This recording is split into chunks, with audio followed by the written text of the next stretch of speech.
Ya, misalnya sejumlah lembaga riset sudah mulai menakar popularitas para calon gubernur DKI Jakarta. Ya, mereka diantaranya adalah Populi Center, ada Saiful Mujadi Research and Consulting, dan Center for Strategic and International Studies.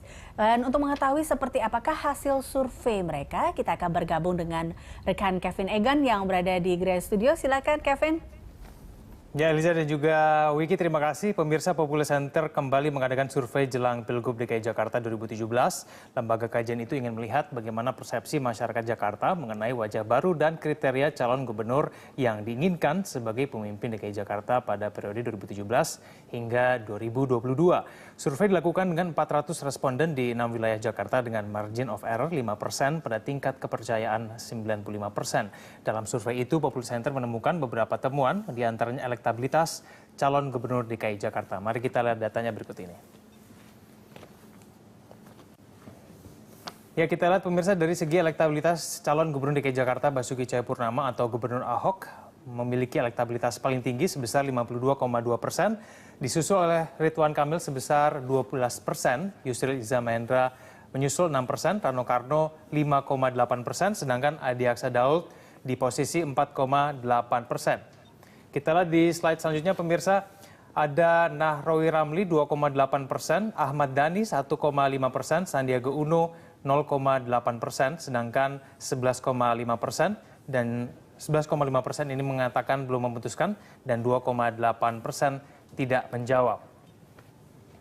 Ya, dan kemudian untuk popularitas calon gubernur, untuk tingkat popularitas selain Ahok, tokoh yang memiliki popularitas paling tinggi adalah Rano Karno dan Ahmad Dhani. Mari kita lihat datanya berikut ini. Pemirsa, selain Gubernur DKI Jakarta, popularitas calon gubernur yang paling tinggi adalah Rano Karno sebesar 96%, disusul oleh Ahmad Dhani 93,5%, Yusril Iza Mahendra sebesar 78%, dan Ridwan Kamil sebesar 75,2%. Dan kemudian ada langkah Ahok. Masyarakat akan mendukung Ahok apabila maju sebagai calon gubernur DKI Jakarta melalui jalur independen. Mari kita lihat datanya berikut ini. Ya, kita lihat pemirsa, 65,8% masyarakat akan mendukung Ahok apabila maju sebagai calon gubernur DKI Jakarta melalui jalur independen. Sementara itu 77,2% masyarakat merasa Ahok layak untuk mencalonkan diri kembali menjadi gubernur DKI Jakarta pada periode 2017 hingga 2022 mendatang. Ya, kemudian berdasarkan data yang dirilis oleh Populi Center, data terbaru menunjukkan publik memandang Jarod Saiful Hidayat yang kini menjabat sebagai Wakil Gubernur DKI Jakarta layak mendampingi Ahok. Mari kita lihat datanya berikut ini.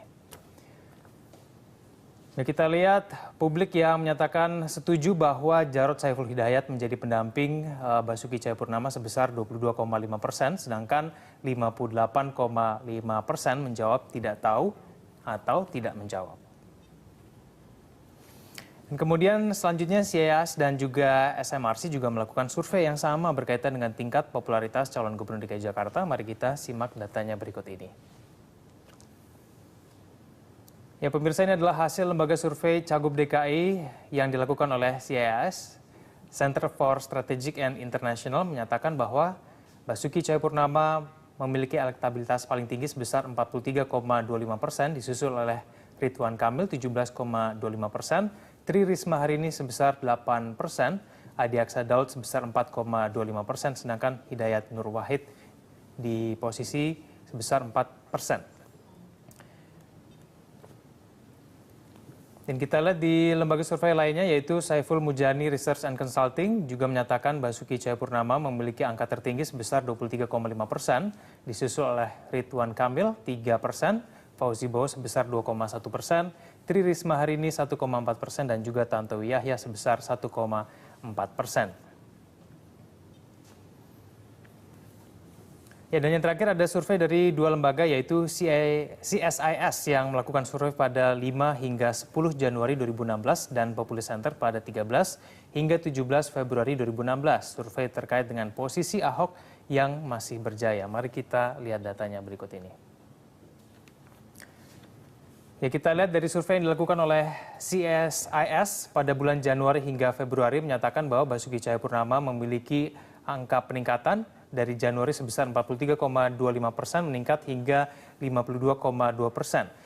Sedangkan kondisi berbeda terjadi pada Ridwan Kamil yang pada bulan Januari dinyatakan sebesar 17,25%, justru menurun pada bulan Februari sebesar 12%. Nah, ini disebabkan karena adanya ketidaktegasan dari Ridwan Kamil yang belum juga mengumumkan dirinya akan maju dalam pemilihan Gubernur DKI Jakarta. Ini kemudian membuat publik bertanya-tanya apakah Ridwan Kamil serius akan memimpin DKI Jakarta pada periode selanjutnya.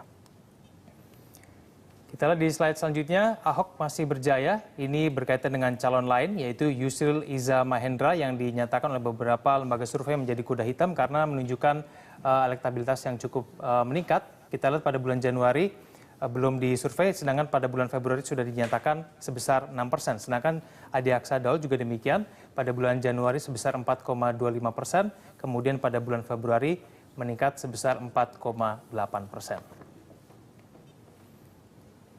Ya, demikianlah Wiki dan juga Eliza hasil survei sejumlah lembaga riset. Kembali ke Anda. Baik, terima kasih ya Venegan. Ya. Dan tadi kita kembali ya ke Mbak Nona. Mbak Nona tadi kalau kita lihat dari hasil survei dan kita kembalikan kepada jalur independen yang tadi sebelumnya kita tanyakan ke Mbak Amalia, bahwa memang dari teman Ahok sendiri dan beberapa masyarakat, bahkan masyarakat sekitar 65,8% mengharapkan bahwa Ahok akan maju dengan jalur independen. Nah, ini sejauh ini memang hasil survei yang didapatkan seperti itu, dan apa yang membuat masyarakat akhirnya memilih bahwa Ahok lebih baik untuk maju melalui jalur independen? Baik, jadi kami juga mensurvei apakah Ahok atau masyarakat menginginkan Ahok lewat jalur partai atau jalur independen. Dan hasil surveinya memang perbedaan selisihnya sedikit ini, Mbak. Jadi tapi lebih banyak yang menginginkan Ahok maju melalui jalur independen.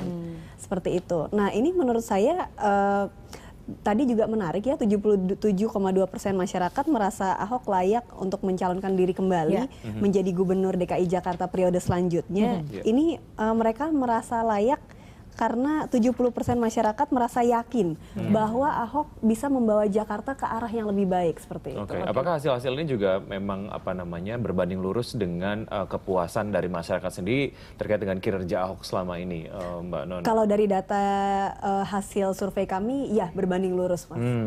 Oke. Nah, ini kalau kita lihat memang sebenarnya apa sih jika memang yang kendala jika memang Ahok maju dengan jalur independen? Apakah itu memang harus menjadi perhatian juga bagi masyarakat? Iya, jadi kalau saya lihat kendalanya itu bukan saat ini, tapi long termnya. Jadi nanti pada saat menjabat kembali sebagai Gubernur DKI periode selanjutnya, apakah masih terus kisruh dengan DPRD? Karena tidak adanya dukungan partai seperti itu. Jadi plus minusnya itu seperti itu, kalau maju lewat jalur independen. Tapi kalau maju lewat jalur partai, dia mungkin bisa mekanisme partai kan memang sudah bergerak. Ada bisa lobby-lobby di DPRD, jadi memuluskan untuk kebijakan-kebijakannya supaya lebih cepat diaplikasikan seperti itu. Lebih lancar seperti itu ya. Kita ke Mbak Amelia. Ini kita tanya mengenai tanggapannya kalau memang ada sekitar 700.000 ya KTP yang sudah ditemukan. 728.000. Nah, ini berarti kan memang mengharapkan Ahok melalui jalur, sebagian besar mengharapkan jalur independen. Nah, sudahkah kepikiran kalau tadi kita lihat kendalanya kemudian adalah muncul resikonya ya, resiko yang akan muncul ketika memang Ahok maju dengan jalur independen?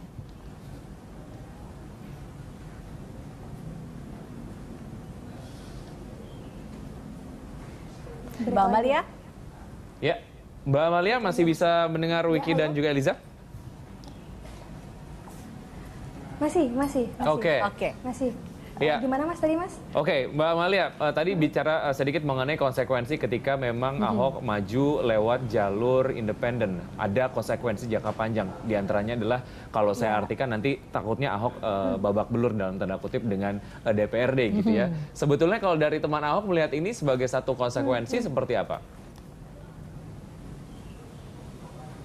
Kalau dari teman Ahok sendiri, kami yakin ketika gini, tadi kan saya mendengar bahwa ada 65% masyarakat Jakarta yang mendukung Ahok maju melalui jalur independen. Menurut saya itu kabar baik juga ya buat teman Ahok, karena dengan sebegitu besarnya jumlah persentase masyarakat Jakarta yang mendukung Pak Ahok melalui jalur independen, kami juga merasa bahwa sejauh ini dukungan masyarakat terhadap Ahok yang ingin independen itu semakin besar gitu. Kalau dulu kita hanya bisa mengumpulkan KTP 2.500 sehari, sekarang kami bisa mencapai angka 3.500 sehari. Ketika masyarakat yang mendukung Pak Ahok ini sudah mulai berinisiatif untuk menyerahkan dukungannya. Nah, untuk dukungan partai ketika Pak Ahok sudah menjabat, saya pikir itu bisa dilihat dengan bagaimana masyarakat sekarang antusias dengan kepemimpinan Pak Ahok. Saya pikir partai juga kalau partai betul menjadi corong masyarakat dan melihat bagaimana antusiasme masyarakat menanggapi pencalonan Pak Ahok saat ini, saya pikir mereka juga pasti akan mendukung langkah-langkah Pak Ahok ke depan. Oke, Mbak Lia, sebetulnya kalau kita lihat ada yang bilang bahwa kenapa akhirnya masyarakat seperti lebih mendukung dari calon-calon independen karena mungkin mereka sudah antipati dari calon-calon yang memang didukung oleh partai. Nah, kalau Anda sendiri seperti apa? Artinya apa? Ada satu gemes lah ya bahwa kemudian udah jengah dengan calon-calon pemimpin melalui partai, betul, melalui dengan jalur partai. Background partai. Anda sendiri seperti apa atau dari teman Ahok sendiri seperti apa? Saya pikir sebetulnya teman Ahok ini tidak antipati juga dengan partai.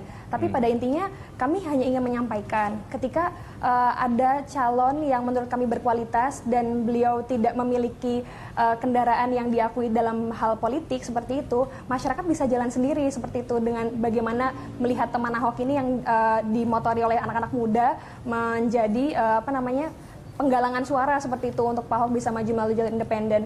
Jadi sebetulnya ini bukan bentuk antipati kami terhadap partai, tetapi ini sebagai alternatif bagaimana kami melihat bahwa ada calon yang baik untuk Jakarta, tetapi posisinya tidak memungkinkan untuk bisa dicalonkan partai, maka masyarakat itu bisa mencalonkan sendiri seperti itu. Baik, terkait dengan sosok wakil yang memang berlatar belakang partai, sejauh ini tanggapan dari komunitas seperti apa?